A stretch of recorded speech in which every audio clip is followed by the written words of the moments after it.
Pemirsa, Polres Metro Bekasi Kota bersama dengan Polsek Bantar Gebang melakukan prarekonstruksi kasus pembunuhan bocah yang ditemukan tewas di dalam lubang pompa air dan terbungkus karung.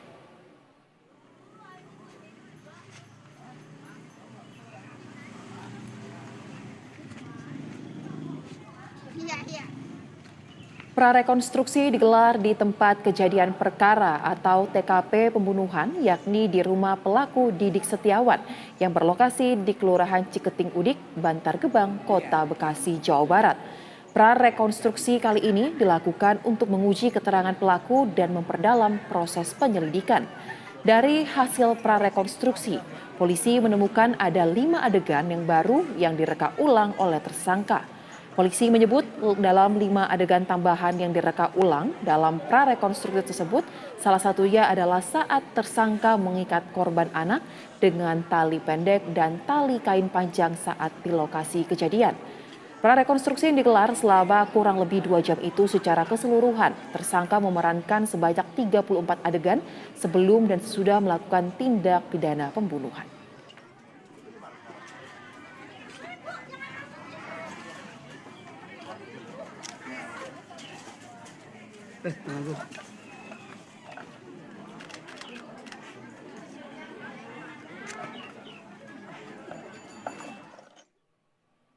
Dan pemirsa, untuk mengetahui lebih lanjut terkait dengan prarekonstruksi yang dilakukan oleh pihak kepolisian terkait dengan pembunuhan yang dilakukan oleh pria lansia berinisial DS terhadap bocah perempuan berinisial GH, apakah selain pelaku juga polisi menghadirkan orang tua korban?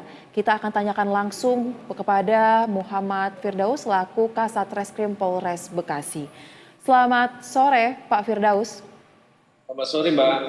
Baik, Pak, bisa disampaikan kepada kami terkait dengan proses prarekonstruksi yang tadi dilakukan. Bagaimana tahapannya, kemudian apakah ada temuan atau fakta baru yang berhasil terungkap? Ya, terima kasih, Mbak. Kegiatan dari tim Polres Metro Bekasi Kota beserta dengan Polsek Bantar Gebang tadi melaksanakan kegiatan prarekonstruksi yang dilaksanakan pada pukul 10 pagi, di mana dilaksanakan dengan menghadirkan tersangka di TKP.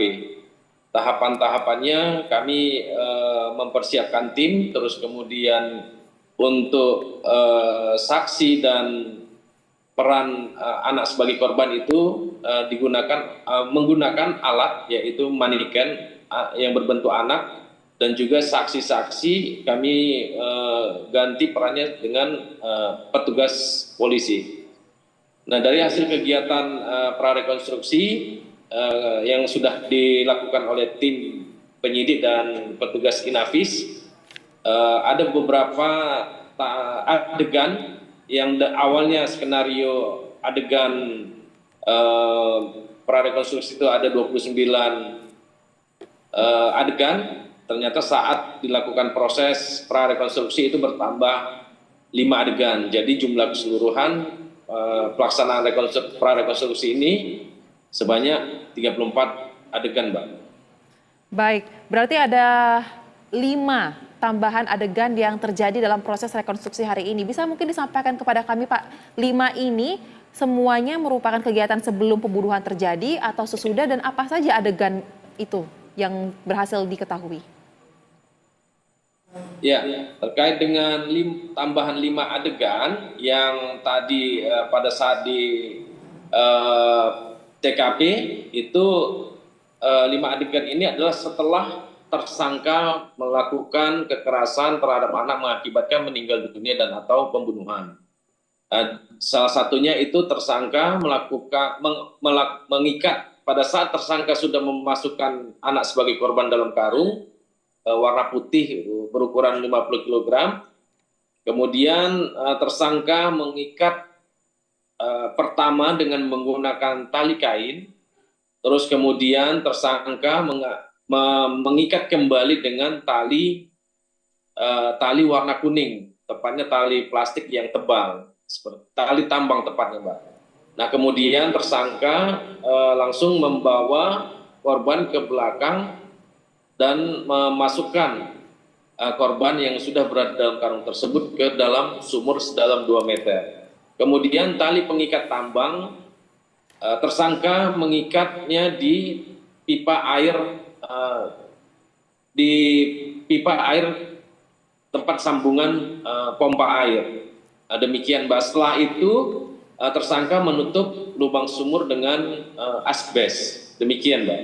Baik, berarti apa yang dilakukan ini sebenarnya sudah cukup tersusun ya Pak ya. Lantas dari informasi yang beredar diketahui bahwa sebelum peristiwa pembunuhan ini terjadi, pelaku sempat beberapa kali bertemu dengan korban dan memberikan uang. Apakah hal ini benar? Iya, eh, hasil dari proses penyelidikan dan penyidikan benar, tersangka melakukan pendekatan terhadap korban lebih kurang 1 bulan dengan cara mengajak komunikasi, mengajak berbicara, terus kemudian memberikan sejumlah uang sebanyak 4 kali. Yang pertama Rp5.000, yang kedua Rp10.000, yang ketiga Rp15.000, dan yang keempat Rp10.000. Nah, ini yang jadi perhatian dari si tersangka, sehingga membuat si korban terpedaya dengan perbuatan dan ataupun perilaku si tersangka. Baik, lantas Pak, jika sudah dilakukan pemberian uang beberapa kali oleh tersangka kepada pelaku dalam kurun waktu kurang lebih 1 bulan seperti Bapak sampaikan tadi, sebenarnya apa yang menjadi motif pembunuhan ini dilakukan oleh tersangka? Ya, terima kasih Mbak. Sampai saat ini motif masih terus didalami, Mbak, keterkaitannya dengan perilaku dan keseharian si tersangka. Dan termasuk juga temuan-temuan lain yang di TKP terkait dengan adanya sarana atau alat praktik dukun. Nah, ini sudah kami dalami juga, yang mana keterangan tersangka praktik dukun itu milik saksi M, dan saksi M sudah tim penyidik periksa. Awalnya tidak mengakui saat dilakukan pemeriksaan terhadap saksi M, akan tetapi setelah dilakukan pemeriksaan konfrontir kemarin, saksi M mengakui bahwasannya dia adalah seorang dukun, tapi dukun pengasihan, bukan dukun santet. Contoh pengasihan tersebut, contoh dukun pengasihan itu adalah seseorang mau minta tolong kepada saksi M untuk memudahkan lawan pasiennya ini untuk membayar hutangnya.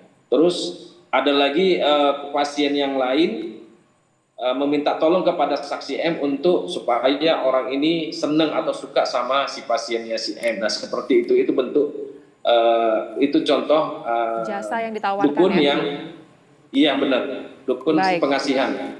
Baik, Seperti tetapi itu, Pak, Mbak. menjadi menarik melihat kasus ini ketika dikaitkan dengan adanya dugaan praktik perdukunan. Saksi M awalnya tidak mengaku bahwa alat-alat perdukunan itu adalah miliknya. Belakangan ia mengakui. Nah, kemudian yang ingin saya tanyakan, sebenarnya hubungan saksi M dengan tersangka DS ini seperti apa? Apakah perbuatan yang dilakukan oleh DS terhadap korban ini sudah diketahui rencananya oleh saksi M? Ya, terima kasih Mbak, perlu kami menjelaskan. Terkait dengan hubungan antara saksi M dengan tersangka, ini mereka hanya sebatas pertemanan, tidak ada hubungan keluarga ataupun saudara, dan hubungan pertemanan mereka lebih kurang sudah 5 tahun. Dan praktek perdukunan pengasihan ini sudah berjalan 1 tahun.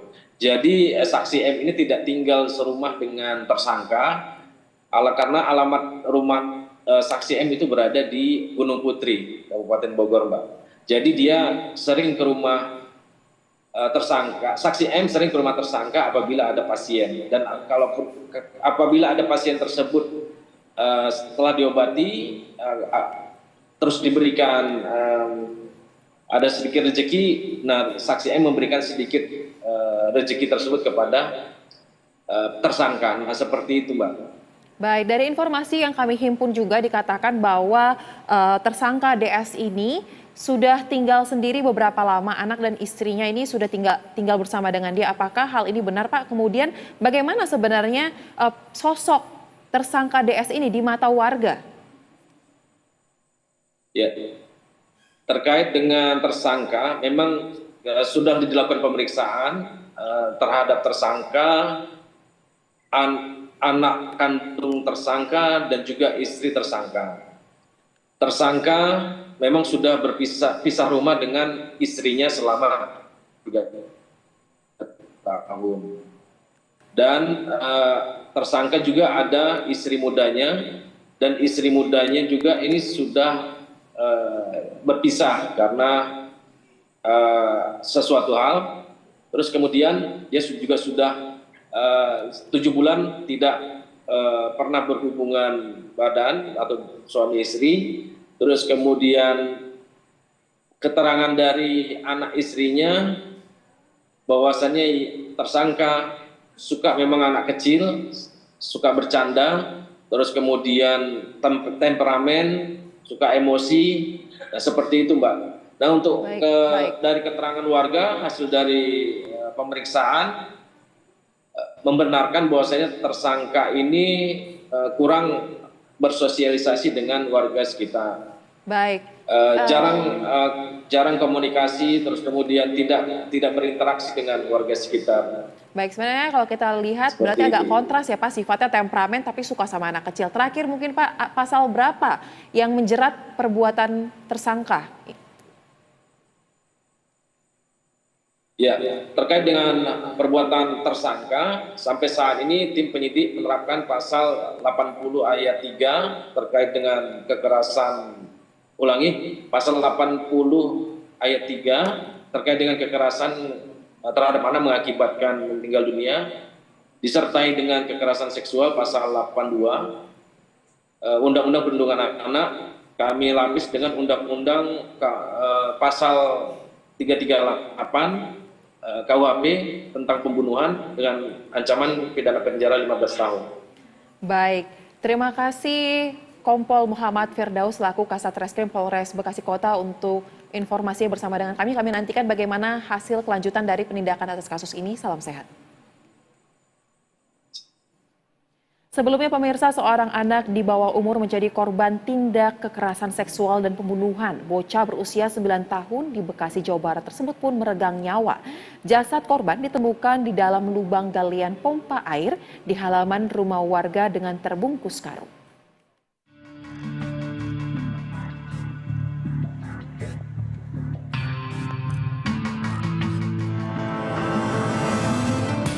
Tindakan keji dilakukan oleh seorang pria bernama Didik Setiawan warga Bantar Gebang, Kota Bekasi, Jawa Barat terhadap anak di bawah umur yang merupakan tetangganya sendiri. Bagaimana tidak, pria ini dengan tega membunuh bocah berusia 9 tahun berinisial GH di mana jasadnya dimasukkan ke dalam karung. Mirisnya lagi, korban tak hanya dibunuh tetapi juga dicabuli oleh pelaku.